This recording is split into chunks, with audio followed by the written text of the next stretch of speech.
Okay, so our next topic is exception handling. So,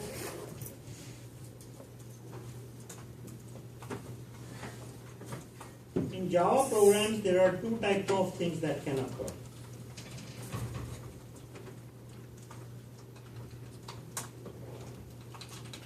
Or like I would say sometimes, there are two types of problems in life that can occur. You can recover from some, and you cannot recover from some. The ones you cannot recover from are errors. The ones you can recover from are exceptions. Okay? Now, there are some exceptions. So we have to bring in Java Virtual Machine into this picture. There are some problems JVM knows about.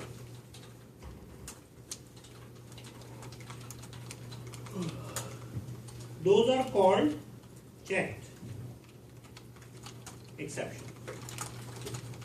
Like the one with file IO where you had to use the try and catch clause.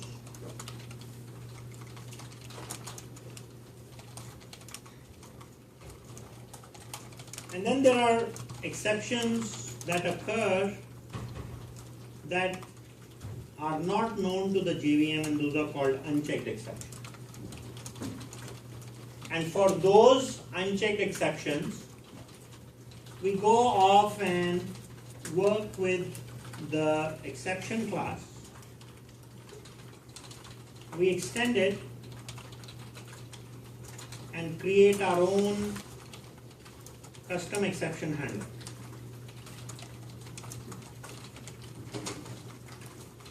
And when we create custom exception handler, right, that is our way of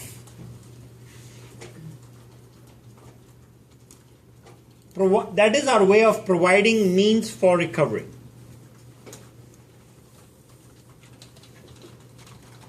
Okay?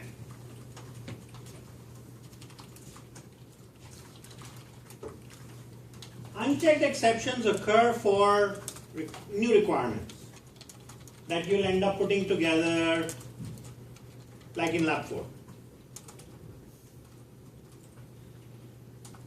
So for that, you have to write a custom exception handler, which means you extend the exception class, right?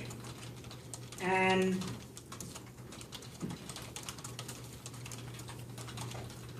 then you can throw this exception when some situation occurs.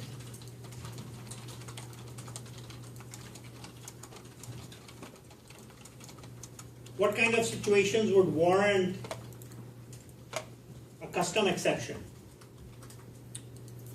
Well, you get user input for opening a file, and the user provides you with the incorrect file name,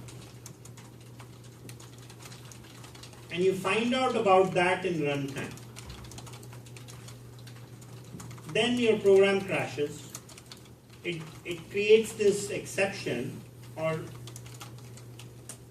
the file IO exception occurs, which is a checked exception, because you cannot open the file. And then what happens? The program crashes.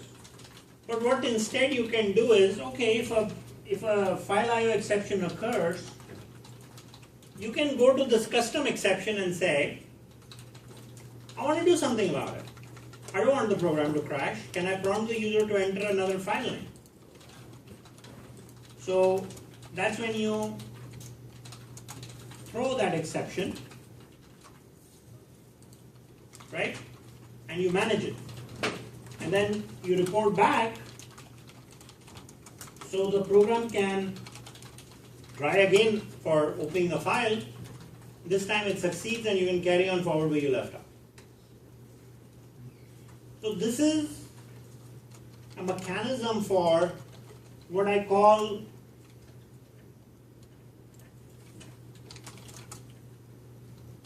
self-healing software.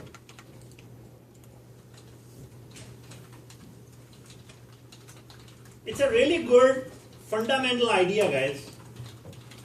Software that can recover itself. A problem occurs, it knows what the issue is, it knows what the fix is, right? It recovers itself. So we know the condition, and for a given symptomology, we also have a solution, right? I want you guys to try this out in Lab 4. In advanced Java, we go miles further and we create a framework where we can understand failures and log them. So I'll talk a little bit about that. So I'm expanding on this part a little bit. Not that at this level I'll expect you to know or do things, but you know, in advanced Java, we will. If you come and see me, then that is. Or you can do it on your own.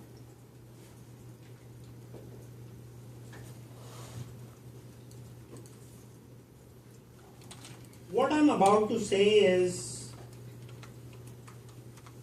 not practical. It's very theoretical. Because if all the things about that I'm going to say right now were to be implemented for self-healing software, the software will never be released. It'll never get, the definition of done will be just significantly high. So at a minimum, what you do is you create a custom exception object.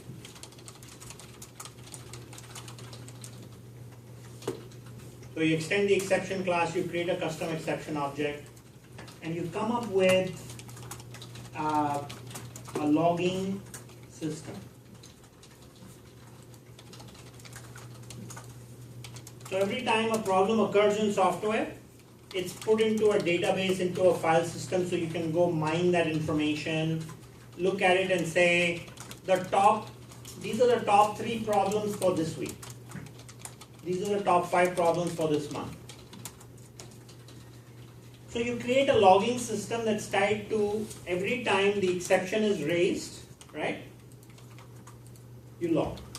But what do you log, right? We don't want to be very we want to be transparent about our issues in the software. So what we do is we come up with, let's say I have like modules. And you can think of these modules as different Java packages that provide different services. I can come up with a numbering system. Just like you know about HTTP error code 404, 500, 300, right? I'm copying that. So I could say for module 1, error number 1 to 100, and so on. And I keep a file, right? And I tie that to my custom exception. So I have 400 error messages, 100 for each module. And any time a specific kind of condition occurs, I give that a number. Error 101 has occurred, error 102 has occurred, or whatever, right? And then I also write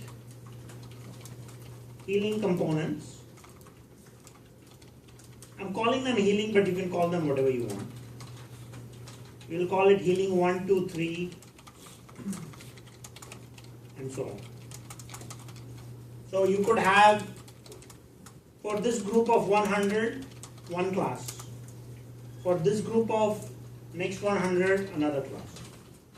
Right? And then you have a global fix method. So the fix method, what it does is, anytime a logging problem is logged, it goes out and says, oh, 101, is there a solution, right? And there is a switch statement in fix which basically connects the error number to the fix. It's a very simple bridge.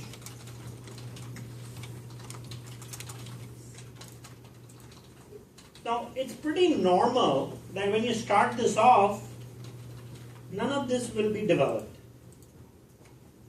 Maybe this thing is set up, the logging system is set up, and the fix is not there either. So that all we are doing then is we are sympathizing with the exceptions. Oh, sorry, the problem occurred, we'll log it. Another exception occurred, we will log it. So we keep doing that. Right? So, but this is a system that you can use to proactively find issues in your software. By just looking at your log files, or if you put this in a database, you can do some simple queries to figure out what are the top 3 issues, and then try to look at the stack trace and try to figure out what to do about those. So what I want to do next is show you a custom exception handler. Right? So I've got a series of programs that I'm gonna share with you. I'm going to share a lot more programs than I'm going to show, but it's just to get you started. So there are several constructs that we need to know to deal with exception management properly. Now, before I go to the examples, actually,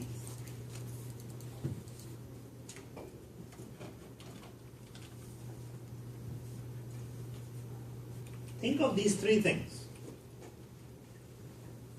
The if block or switch statements, right? The try, and custom exceptions. Let's think of those 3. See, why would you use exceptions over decision-making constructs? Decision-making constructs, if you know about a problem, right, then you can use an if statement to fix it. But if a problem is known but it will occur in runtime, like file IO, then you'll use it as a checked exception. But then if there is a problem that will occur in runtime that you don't even know about, then you'll use custom exceptions. So that's a good exam question. And actually a pretty good interview question too, right? Because if I know my problems, I'll just protect myself by using an if statement. But dude, when you're running the code, then the problems occur, that's where an exception handling is used. Or do that, whatever. Okay?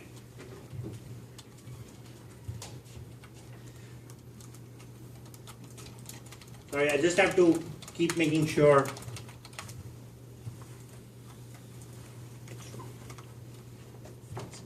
Okay.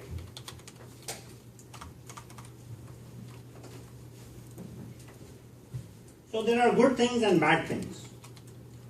And this is a starting point. Can you see this code? So we have exception in main. This is lazy exception management. If you don't want to use the try-catch clause, right, for saying I want to open a file, and you just have this long piece of code, and you want to say, you know what, I don't care. I just say throw the exception. You're done. Then what happens is it's a catch-all. If you're opening multiple files, you don't know which line is the problem. But then you could argue that, well, I'll look at the stack trace and figure out. Right? Not very clean. And at least should not happen in my assignment submission. Of course, in the real world, you'll probably not do a lot with exceptions. You'll probably do more in this course in advanced Java than you would in real world. So then the question is, why cover it? gets you through interviews.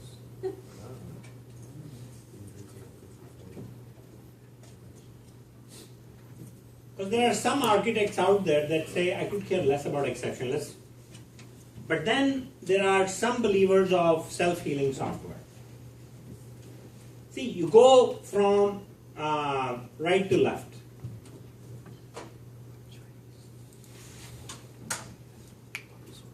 Not in that picture, this picture. You see, when you start writing custom exceptions and you begin to understand your runtime environment, and then you know you can fix those issues, you can start writing if blocks as preventive measures. It's kind of like if I look at my personal life, things that I have learned over time not to do, I have if statements for, and I won't do those. But then I run into these newer situations for which I need a custom exception handler.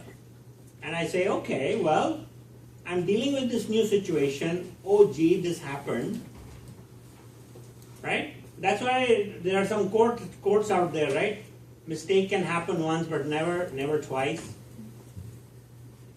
But then some people say, I like to make the same mistake again and again just to see what happens.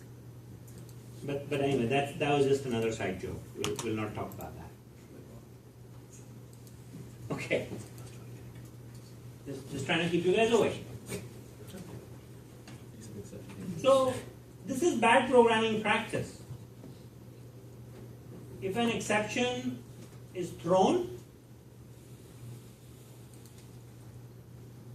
but is never caught, what are we talking about? Main calls method G calls F throws an exception, G doesn't care, it's passed to main. So it's like the problem shifted from software engineer to the director without the manager dealing with the issue. That's what this is. You can also rethrow exceptions. Now this is, G is trying to do something. Main says try G, G says try F, and if G had a custom exception handler, it could call it in the catch block. But in this particular case, it's saying, I've caught the exception, I've logged it, I've looked at it, I'm passing it to you, main, deal with it. Right?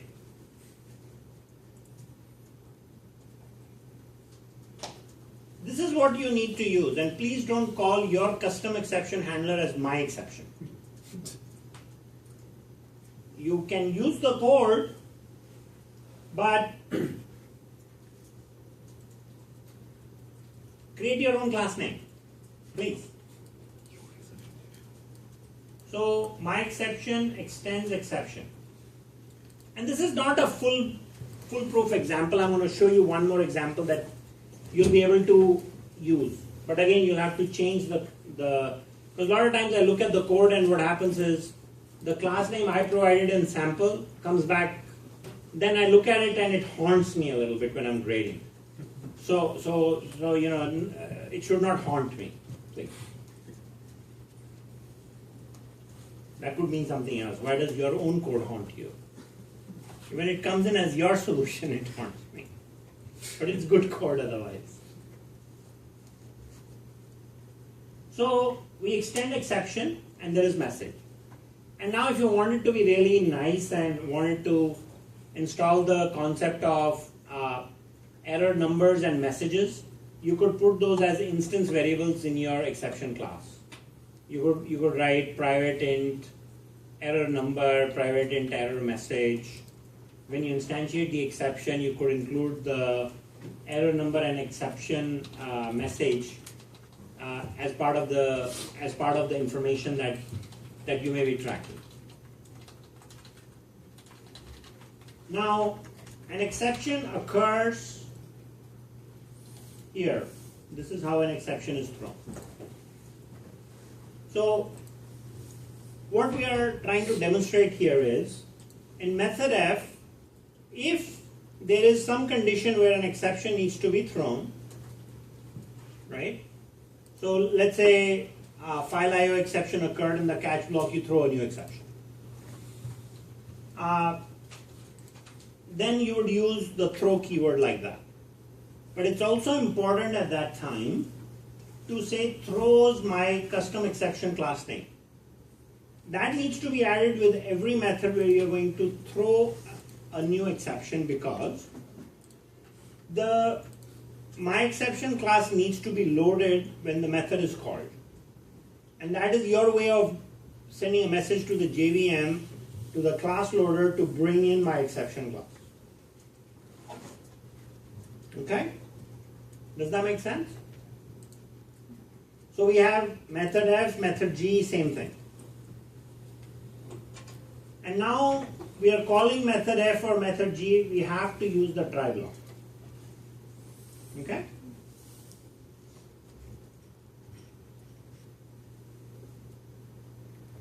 So this is the last example, but then I have this guy, which I've downloaded.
Okay, so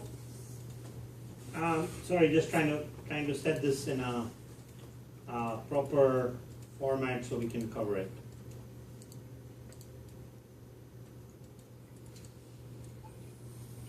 So I want you to really try and implement this in Lab 4. And I want you guys to catch one exception. Catch and recover. And you can use the same one. That's okay. As long as this code makes it in Lab 4, I'm fine. But with different class names, okay, at a minimum, which I know is doable. So we are creating a class called fix problems, right? This is going to fix all problems. I have to upload this for you guys. Was that your question? Okay. I have to upload this for you guys. So on the left side, we have something called fixed problems. That is your custom exception. It has an error number and an error message. It has getter setters for error number and error message. It also has some constructors, as you can see.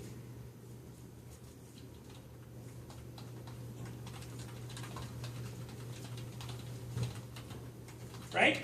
I went through that class quickly because constructors and getter setters are not very interesting. But the piece that is a little bit interesting is print my problem. So that prints string buffers. That's your update. And then there is a method called fix problem read from console. So what I did was I created a fix in the exception class itself. Because if you recall earlier, when I was talking about custom exceptions, I was trying to say that maybe have another class with a fix method, and then all these functions, right? But that's a full exception handling framework, which we're doing a short form of that essentially. That's all. So this method right here is just a fixed method, right? And it just sits there. And all of these are instance methods. So now we are going to create a problem that's in the createProblem.java class. And then we're going to fix the problem, which is in fixedProblem.java. So, and hence the name.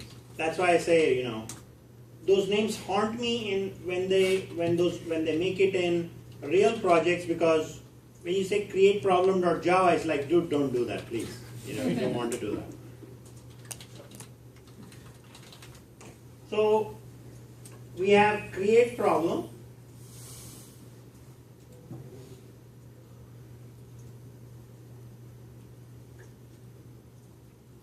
So create problem constructor takes in a file name, and so it has a instance variable, file name, it has getter, setters, and constructors, and then this is where things happen. So I'm going to expand on this a little so we can really get this. So you see, we go in and we say, let's try to open a file, and if it opens successfully, it's done, flag is true, we return true. And take a look at the code, it doesn't use return in the middle of the method, unlike some of your code.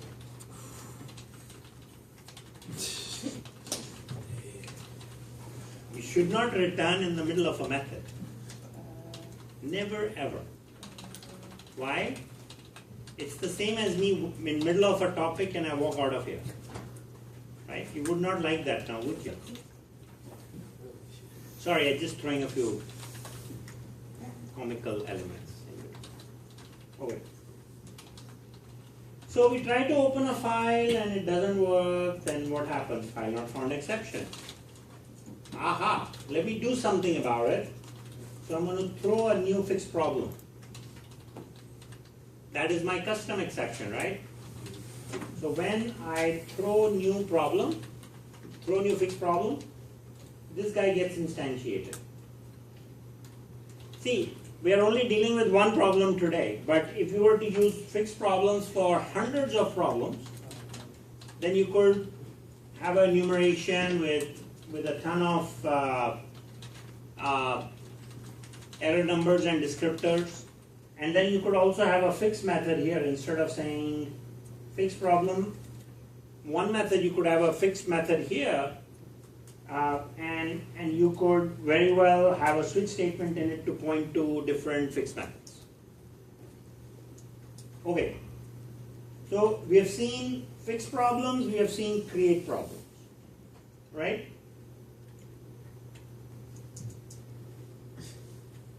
Now we're going to look at catch and fix.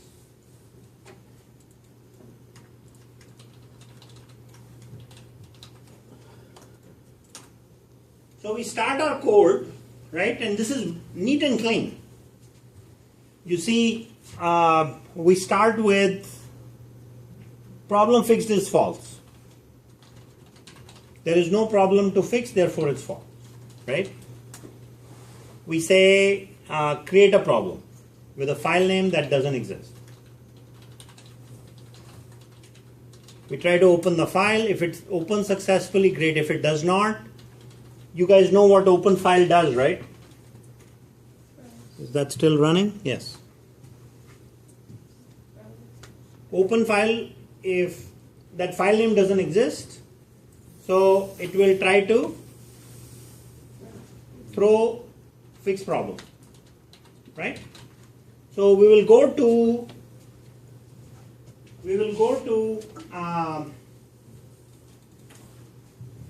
fixed problem is raised, it's caught, and we will say my problem.set file name.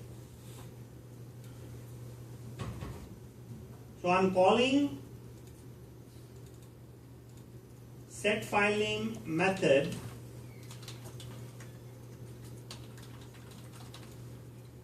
and I'm going to read the file name from the console.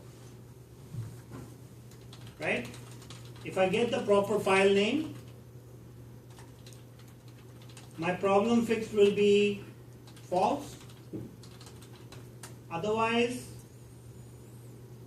well, problem fixed is still false. We get this, we're going to go back, we're going to try this, right? Open file will return true. The condition is false, and I can carry on with the code. A simple application of something self-healing, right? And it's for you to copy and paste in your code for lab 4, right? And you can use the same exception, totally.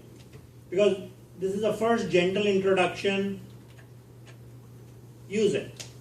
It's a requirement in lab 4.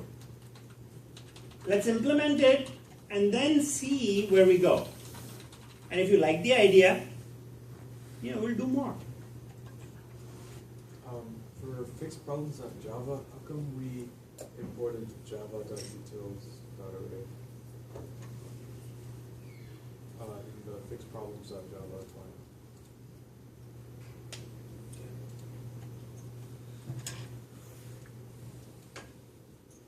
Not needed. It's not needed.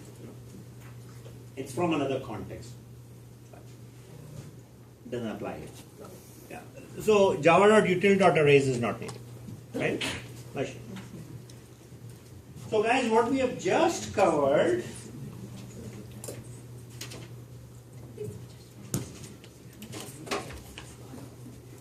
is this topic. Okay? Exception handling. And it's a very simple little topic, but it can do miracles and so on. So please consider applying this in lab 4. If you have questions, ask me on Wednesday. All right, we're done for tonight.